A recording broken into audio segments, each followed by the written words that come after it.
Hi friends, ఈరోజు విజయవాడలోని ఇంద్రకీలాద్రి టెంపుల్ని దర్శించుకుందాము. ముఖ్యంగా ఇంద్రకీలాద్రి అంటే విజయవాడ కనకదుర్గమ్మ టెంపుల్కి వచ్చిన వాళ్ళు ప్రతి ఒక్కరూ ఈ కృష్ణానదికి వస్తారు. ఇది కృష్ణానది ఒడ్డున ఇంద్రకీలాద్రి పర్వతంపై కొలువై ఉన్న శ్రీ కనకదుర్గమ్మ తల్లి భక్తులకు కోరికలు తీర్చే అమ్మగా వెలిచారు. ఈ ఆలయంలోను అమ్మవారు స్వయంభుగా వెలిచారు.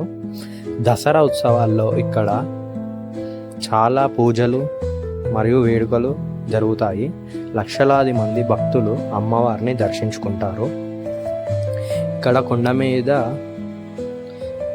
కొన్ని ఫొటోస్ చూపెడతాను, చూడండి.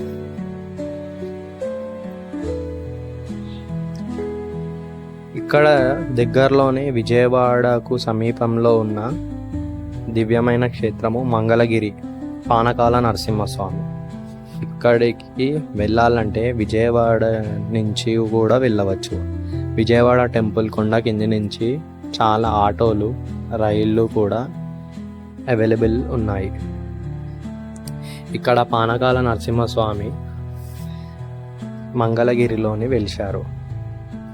ఇక్కడికి చాలా మంది భక్తులు దర్శించుకుంటారు. ఇక్కడ స్వామి చాలా మహిమ అని పిలుస్తారు. స్వామికి పానకం నివేదించడం ఇక్కడ ప్రత్యేకత.